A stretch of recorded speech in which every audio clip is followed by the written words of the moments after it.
তুই এত বছর পর বাংলাদেশে আসলি, একটা ফোন করার সময় তুই পেলি না? আব্বা আপনি বুঝবেন না, ভাইজান আমার করে না সারপ্রাইজ দিছে। ভাইজান আপনারা না আইফোন আনতে কইছিলাম। বাজার ব্যাগটা দে, আমি ঘরে লয়ে যাই। ব্যাগে তো কিছু নাই। তুই সব কি করতেছিস বাপ? বিদেশের কোম্পানি আমারে ওখান থেকে একেবারে পাঠিয়ে দিছে। আমার তো সব শেষ, আমি এখন কই যাবো? কান্দাকাটি বন্ধ করো। তোর বাপে রূপালী গুবাই যাইবো, তুই কি খালি হাতে যাইতে পারে?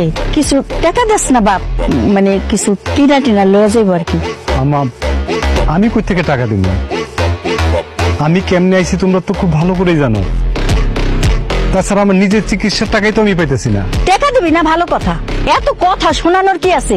এই, ওর সাথে কথা বলে কোনো লাভ নাই। ও একটা বেইমান হয়ে গেছে। চলো, ও একটা বেইমান হয়ে গেছে গা।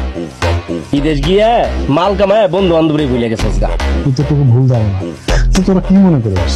প্রবাসী গিয়ে মানুষ টাকাই কামায় না, এত টাকা কামায়? বুঝবি না তোরা প্রবাসী যন্ত্রণা কখনোই বুঝবি না। প্রবাসী বুঝে প্রবাসী যন্ত্রণা।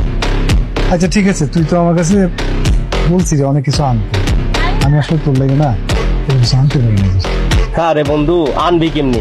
বিদেশে গিয়ে খেত ছাকাইয়া চেহারাটা এরা বেন গমতো বানাই ফেলাইছস, আর আমাকে সব বন্ধু বান্ধবী ভুলে গেছিস গা। তোর লগে আমার কিছু গুরুত্বপূর্ণ কথা আছে। কি করবে বাবা কও? তুই আজকে থেকে তোর বউরে নিয়ে আলাদা খাবি। আলাদা খাবো মানে? হ্যাঁ, আলাদা খাবি।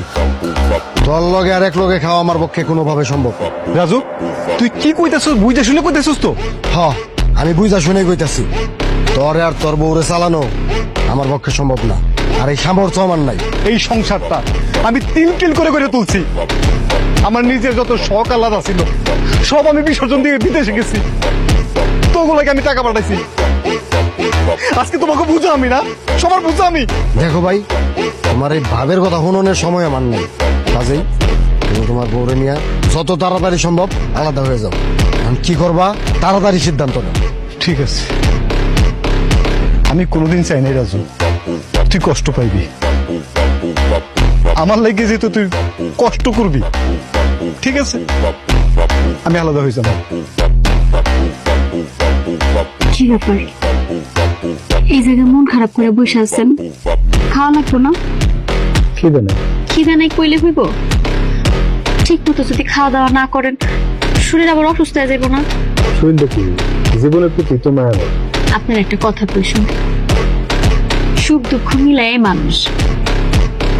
এই দুনিয়াতে কোনো মানুষই সুখে নাই, আর তাছাড়া আল্লাহ এই দুনিয়াতে মানুষের পাঠায় সুখ দুঃখ নিয়ে পরীক্ষা করার জন্য। এই পরীক্ষার যুদ্ধে নিজের টিকায় রাখতে হয়। সব মানুষ কিন্তু স্বার্থ সহ বিপদ আপদে ভালোবাসে এরকম কিছু না। স্বার্থ ছাড়াও কিছু কিছু মানুষ তার প্রিয় মানুষের বিপদ আপদে আগে আসে। সবাই নিজের মতো ভাবলে হইব, এটা কিন্তু তোমার মুখে না। এই যে তুমি পরে ঘরে একটা মেয়ে আমার ঘরে আইছো, তুমি আমার বিপদের জেনে দাঁড়াইছো, আর আমার পরিবারের মানুষগুলোর কথা চিন্তা করো, আমার কতটা দূরে ঠেলে দিছে। আচ্ছা সব বাদ দেন তো, এখন কি করা যাবে একটু কত? কি করা যায় আমি তো ভাইবেই পেতেছি না। আপনি এক কাজ করেন, আপনি রূপালীর কাছে যান। ওর কাছে গেলে আপনার একটা না একটা ব্যবস্থা ঠিকই হইব। রূপালী তো পরের ঘরে থাকে, ওর কাছে টাকা চাওয়া ঠিক হইব? ওর কাছে যাওয়া ঠিক হইব কি হইব না সেটা আপনি আমি দুজনই ভালো করে বুঝতেছি, কিন্তু ওর কাছে না যাওয়া ছাড়া তো এখন আমার আর কোনো উপায় নাই।